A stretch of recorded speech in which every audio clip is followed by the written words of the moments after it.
শাবান মাসের আমল সম্পর্কে জানতে চাই।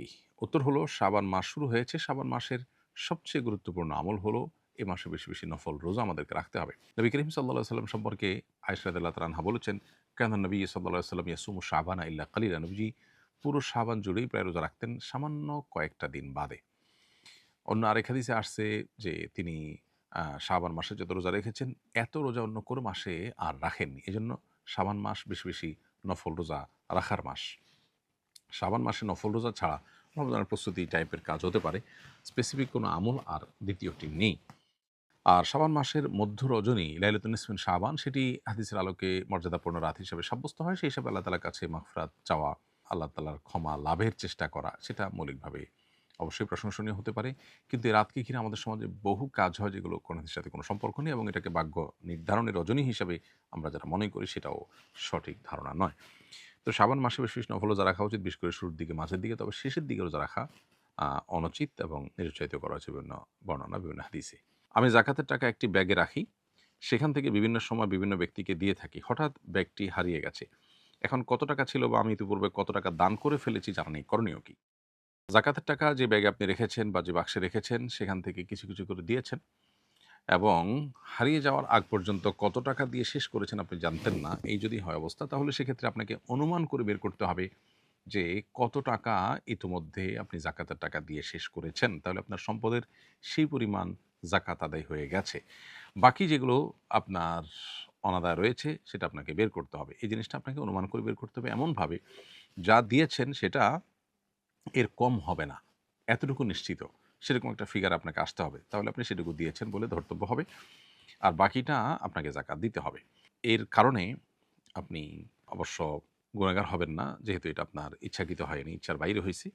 কিন্তু আপনার ফিগারটা আনুমানিকভাবে আপনাকে বের করতেই হবে। কসমের কাফারা হিসেবে যদি ৭-৮ বছরের শিশুকে খাবার খাওয়াই, তাহলে কি তা যথেষ্ট হবে? উত্তর হলো যে সাধারণত প্রাপ্তবয়স্ক বা প্রাপ্তবয়স্কের কাছাকাছি বয়সের মানুষকে কাফারা স্বরূপ যে খাদ্য দানের নির্দেশনা কোরআনে রয়েছে, সেটি আদায় করতে হবে এই সমস্ত মানুষকে খাওয়ানোর মাধ্যমে। ৭-৮ বছরের শিশু প্রাপ্তবয়স্ক কিংবা প্রাপ্তবয়স্কের কাছাকাছি নয়।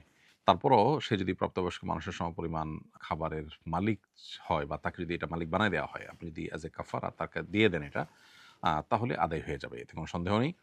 আর বসিয়ে খাওয়ালে সে তাকে খাওয়ালে আদায় হবে না একদল আলেমদের মতো, আরেকদল আলেমদের মতো হবে। তো নিরাপদ হলো আপনার এক্ষেত্রে প্রাপ্তবয়স্কের কাছাকাছি মানুষকে খাওয়ানো। বিশুদ্ধ মত হলো বা ফতোয়া যেটার উপরে সেটা হলো যে ৭-৮ বছরের শিশুকে পেট পুরে যদি খাওয়ানো হয় তাহলেও আদায় হয়ে যাবে। আমি নিয়মিত কোরআন তেলাওয়াত করি। অভ্যস্ততার ফলে পিরিয়ড চলাকালীন সময়েও মাঝে মধ্যে কোরআন তেলাওয়াত করে ফেলি। এতে কি আমার গুনাহ হবে? যদি আপনার ইচ্ছার বাইরে মুখ দিয়ে কোরআন তেলাওয়াত চলে আসে নিজের অজান্তে, তাহলে সেক্ষেত্রে গুনাহ হবে না। কারণ মানুষের ইচ্ছার বাহিরে বা মানুষ ভুলে কোনো কিছু করে ফেললে তার জন্য আল্লাহ তাআলার কাছে দায় থাকে না। এটা ইনশাআল্লাহ আল্লাহর কাছ থেকে আপনি ক্ষমা পাবেন এটার ফলে।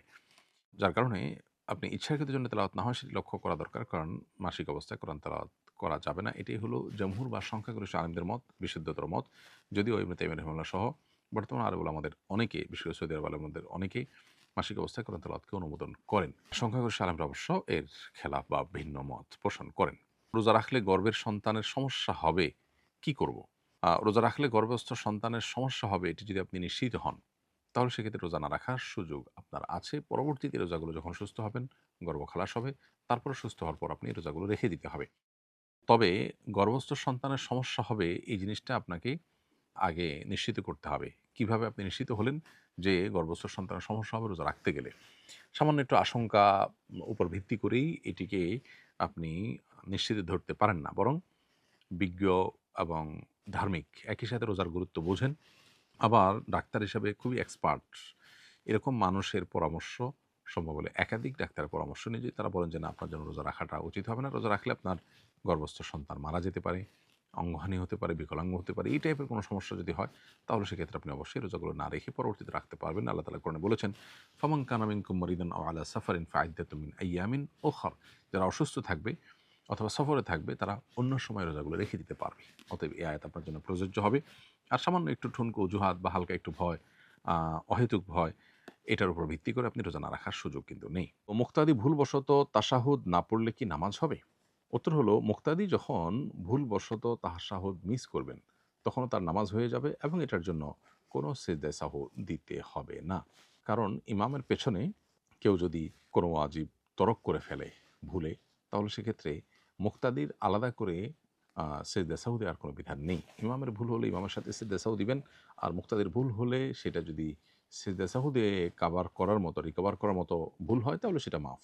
আর যদি ফরজ ছুটে যাওয়ার মতো কিছু হয়, তাহলে অবশ্য সে নামাজ আবার পড়তে হবে। যেমন কেউ ইমামের পিছনে নামাজ পড়লো, মনে করেন সে একটা সিজদা দিল না, তাহলে তার ওই নামাজ আবার পড়তে হবে। আর যদি কেউ তাশাহুদ ইচ্ছাকৃত ছেড়ে দেয়, তাহলে সেক্ষেত্রে সেটা তো আপনার সিজদায়ে সাহু দিয়ে রিকভার করার মতো না। যার কারণে সে নামাজও পুনরায় পড়তে হবে। তাহলে ইমামের পেছনে যদি ভুলে ওয়াজিব ছুটে যায়, তাহলে সেটার জন্য সিজদায়ে সাহু দিতে হবে না এবং নামাজ হয়ে যাবে। সিজদায়ে সাহু যে সমস্ত বিষয় আবশ্যক হয়, তার মধ্যে একটা হলো তাশাহুদ না পড়লে, তাশাহুদ পড়াটা ওয়াজিব। সো এটা যদি ভুলে ছুটে যায়, তাশাহুদ পড়াটা মিস করে যায় মুক্তাদি, তাতে তার সিজদায়ে সাহু দেওয়া লাগবে না।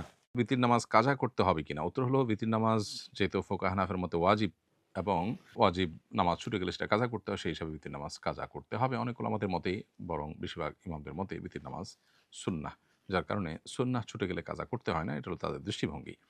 বাট ফুকাহা আহনাফ বা বাংলাদেশের বেশিরভাগ মানুষ হানাফি মাযহাব ফলো করেন, সেই হিসাবে